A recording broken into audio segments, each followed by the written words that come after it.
This has been a year of foundation building for Bitt. The evangelizing around digital ledger technology, DLT, and blockchain of previous years, that's continued. But what we're now finding is that we're at the point at which our previous audience for that evangelizing is actually returning to us with a pretty solid grasp of the benefits of DLT and blockchain. And they're returning with ideas for partnerships and to invest in our mission. And by invest in our mission, I'm talking actual money. And so I'm pleased to say that we are already in discussions with some of these groups about accepting capital into the company in order to seize the opportunities that we see before us. And I put that down to a combination of the magic of a competitive economy, where some of these groups we talk to, they're really looking to secure first mover advantage, and this DLT and blockchain represents that opportunity. But I think it's also a growing combination beyond those groups of what this technology potentially can bring to an economy. Now, having said that, this year, none of it would have happened if we'd failed to recruit very carefully a credible team capable of walking this evangelical talk. An important sign of that success in that effort has been shown by our ability to conclude and reach agreements with the central banks, with the University of the West Indies more recently, and with the Caribbean Tourism Organization, and a few others also. And I think before the day is through, there might even be one more that we can talk about. And just two days ago, we added another to that list, the largest insurance company in Barbados, ICBL. I want to personally thank Jeff Scott for putting his faith in us and agreeing to engage us as technology partners in key areas of their business. Not only have they done that, they're one of our gold sponsors today for this conference, and we're truly grateful for that.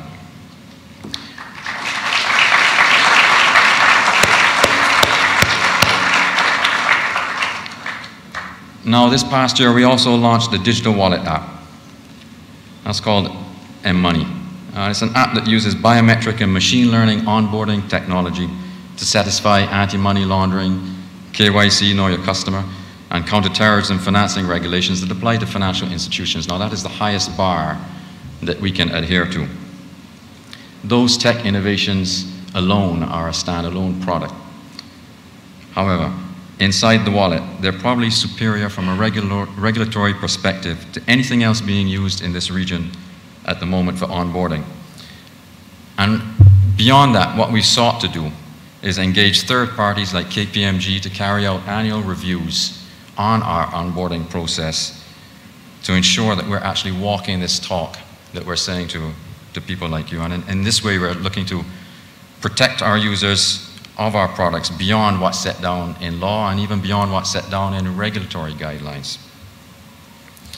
Now, M-Money, the wallet, digitizes the Barbados dollar. It's not a cryptocurrency, and it brings free payments for consumers at a merchant network that already includes 300 businesses, including very large companies like Salt Petroleum and imminently A1 supermarkets. And I'm going to single those two out in particular because I consider leaders like Ezra Prescott at Sol and Tomlinson Bino at A1 Supermarkets particularly far-sighted, thoughtful. They're easy to work with. I'm grateful also to them for the confidence they've placed in us. And the slide behind me sets out the impact that we and merchants like them foresee for M-Money and, I sincerely hope, a central bank digital currency. Now, there's an expression you may have heard. It goes, "In God we trust, all others should bring data." And so I think it wouldn't be good if I didn't say a couple of words about the traction we're getting with M-Money. Now, today, the compounded annual growth rate of our wallet is 39%. And the average monthly spend on that wallet is rising by about the same amount. So I have more data, but I can't share all of that. But those two, what they tell me is that not only are more people using the wallet, they're using it for more and more of their daily transactions. It's becoming habitual, and that is our goal. And that expansion and trend speaks to me more than anything about the peer-to-peer qualities of M-Money. We found that the message, you can pay anyone, anywhere, that resonates far beyond what I thought it would with our user base. You can pay anyone, anywhere. Of course, the fact that it is free for consumers, that hasn't hurt.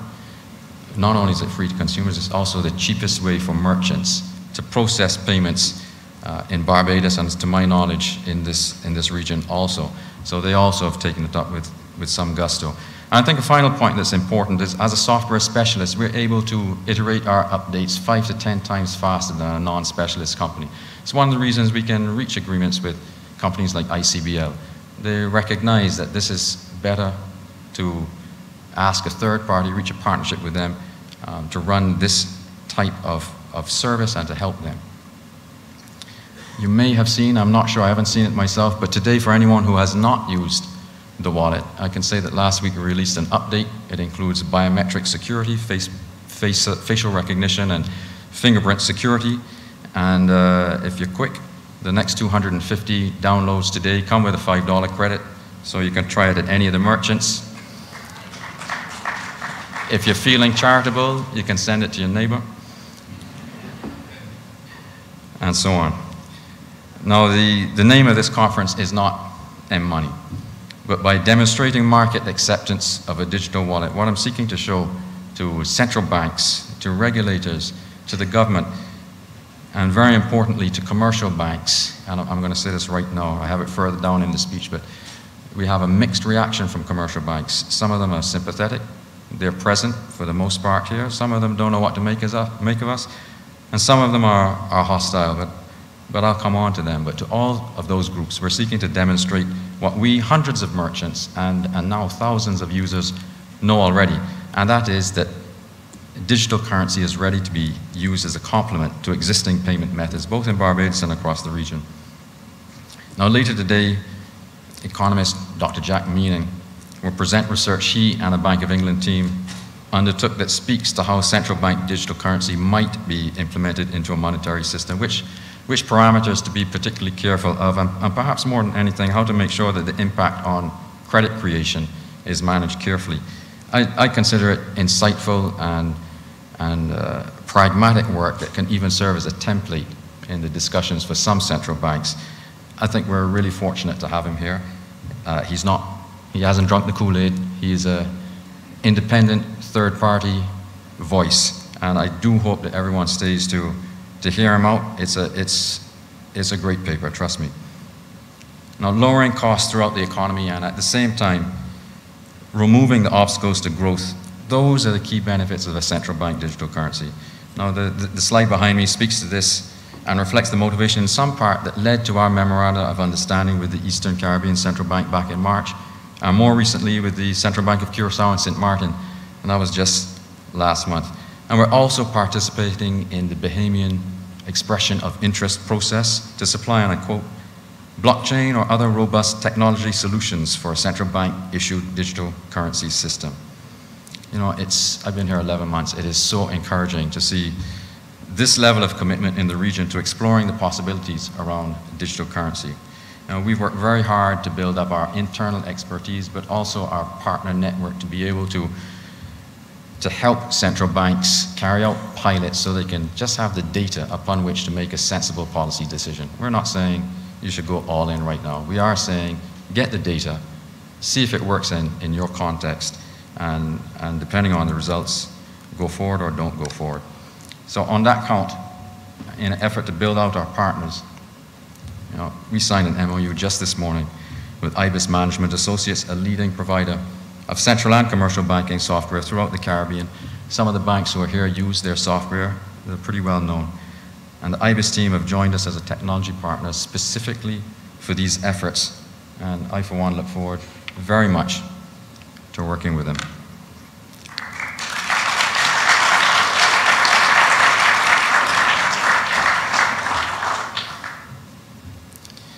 I'm going to change tack a little bit and go back to the commercial banks. Please remember my preface. So this doesn't apply to every single commercial bank, but I want to start out just by talking about the 24th of May this year. That to me was an astounding day, an amazing day, watershed day.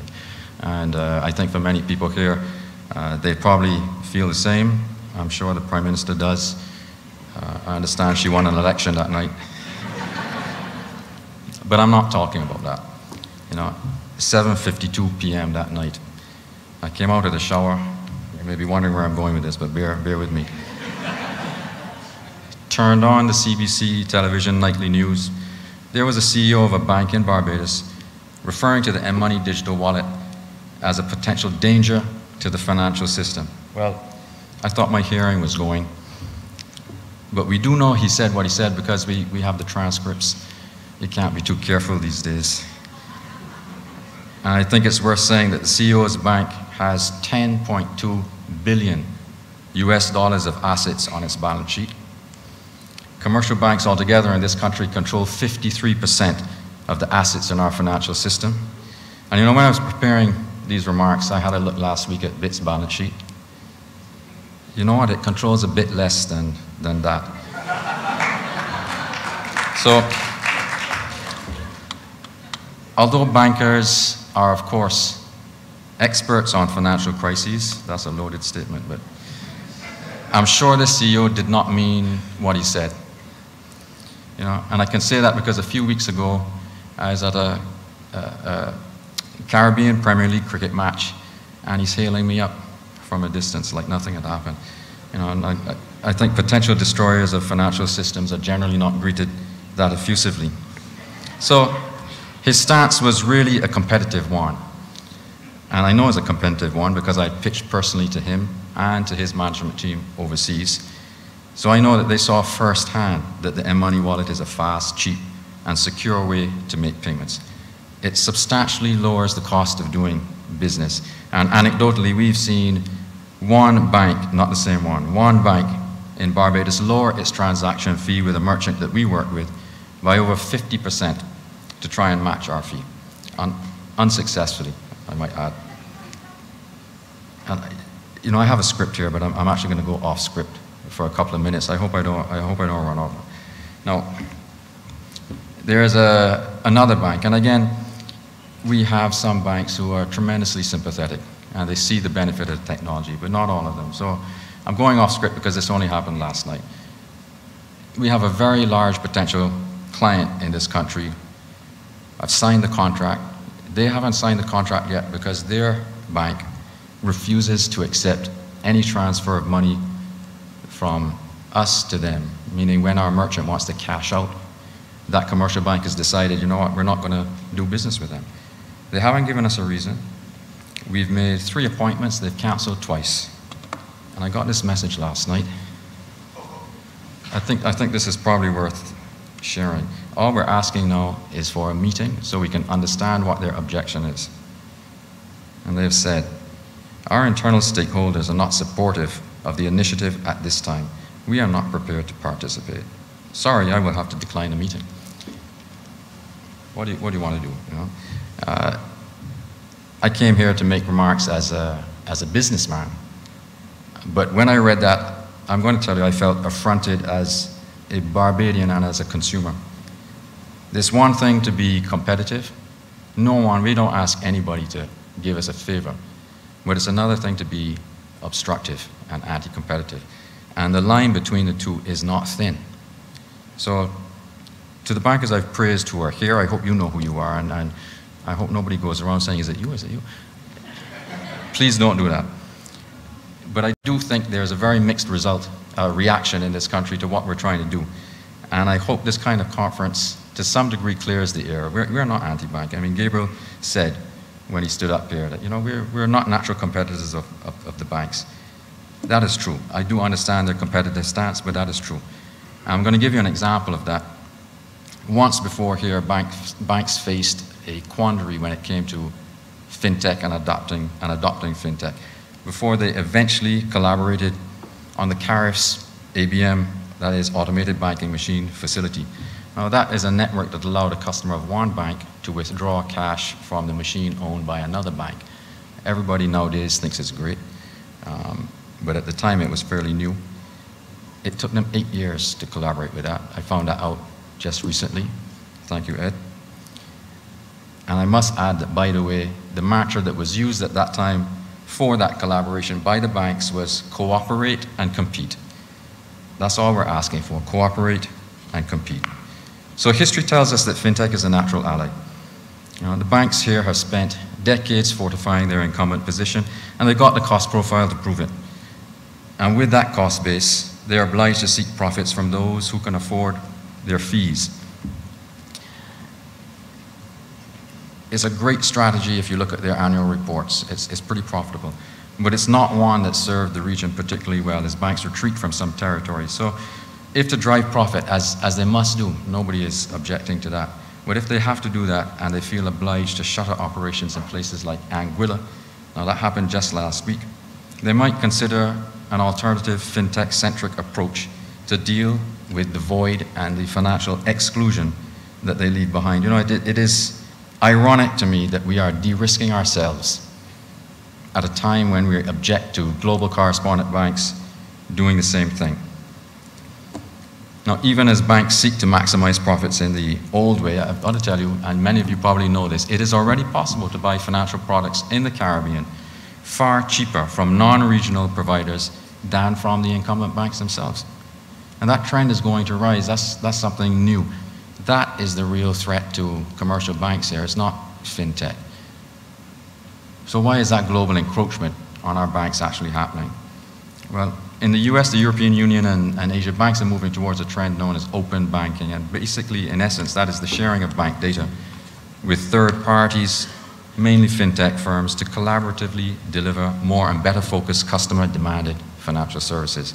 That is, those banks recognize that it is a poor gamble. It is a poor gamble to bet that they can innovate before fintech distributes services that encroach on their existing business models.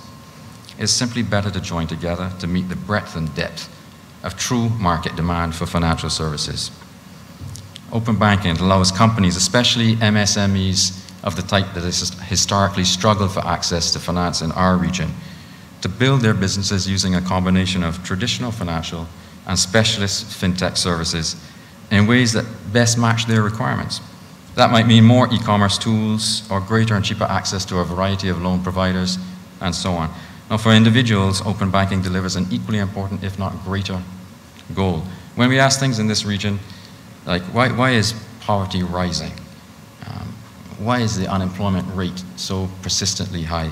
And what can we do to right this skew that we're seeing in income inequality? You know, much of the context of those discussions here really relates to access to something as simple as a bank account or a checking account.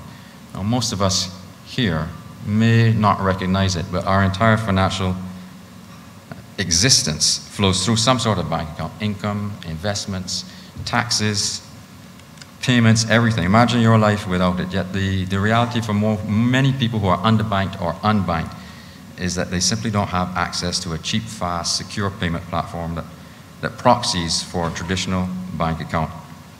And yet fintech can deliver that access, and in collaboration with the banks via something like open banking, it can do it better and faster. Interconnectivity and interoperability between the traditional on the one hand and the new on the other are the keys to increasing financial inclusion and getting to a point where productivity is really rising far faster than we see it at the moment. You know, that combination can bring everyone technology-driven financial services that can be tailored to customer requirements by the customers themselves. Now, that's why we're such proponents of a central bank issued and managed digital currency. We think everyone will share in the benefits: citizens, businesses, the country, and the region. What was shown earlier on that M-Money slide is just a microcosm of the possible. And it's why, again, in order to build out our capacity to deliver what we're trying to deliver, we've reached agreements with leading providers of banking and credit union software like Scimitar and its parent Jack Henry. Scimitar have 140,000 customers in the Caribbean, over 80,000 of those just in Barbados. We have scoped out full integrations with what they do. And that interconnectivity and interoperability I mentioned a moment ago, we're ready to deliver that today. We can make that happen as soon as a credit union meets with us, and we have a meeting scheduled next week. We can get started on that. And in so doing, we'll help those same financial companies deliver access to a broader range of constituents than they currently have to their services. So to Barbadian-based commercial banks in particular, those who are present, we welcome the dialogue we already have. We hope to expand it. We've got that same level of dialogue across the region, and in fact, we have deeper bank relationships in our key markets of Trinidad, Jamaica, and the Eastern Caribbean than we do right here, the territory that arguably needs the benefits of fintech the most. I see no reason that lack of discussion should persist. The past is prologue as far as I'm concerned. I've only been here 11 months. We're all here to do good. I don't think there's a single person who wants to leave this place in a worse state than they found it. And we can achieve that through cooperation and collaboration. Now my time is almost up, but I do want to say one more thing. It just so happens we are on the spot of a remarkable piece of history. In 1665, about 100 meters from here, at Charles Fort on Needham's Point, an English gunners repelled a Dutch fleet led by Michiel de Ruyter. Now, de Ruyter is to the Dutch what Nelson is to the English, only multiplied by about 10. So you would think when Barbados heard that he was coming here, it would have been a situation of all hands on deck, sound the alarm. Not a bit of it. You know, at that time, the large economic interests, who were planters, not bankers, were in perpetual competition with each other and perpetual conflict with the governor, Governor Willoughby. In and out of Parliament, questions were asked. Who's going to pay for these guns and munitions? You know, are these reports coming out of Suriname even accurate? Why should we defend the king anyway? What's he ever done for us? And somebody may even have said, you know what, collaborative effort will probably lead to the destruction of our financial system, but I can't confirm that one. However, as the Dutch grew closer, the true threat was perceived and common cause was found. Defense budgets were testily agreed in Parliament. Guns were bought, shipped in, battle preparations undertaken. De Ruyter attacked and was beaten back. So I don't want to belabor an allegory here, but common cause, perhaps more than ever, is needed today so we can beat back a common foe. The common foe, in my view, of inertia and, dare I say it, complacency. You know, others elsewhere are organizing faster. The open banking trend is just one example of that. But in so doing, they're going to reduce our capacity to self-determine economically and over time, even politically. And that's an outcome I think probably everyone in this room would very much like to avoid. So thank you, and please do enjoy the rest of the day to the fullest. Starting with our keynote speaker, about to be introduced by Peter George. Thank you.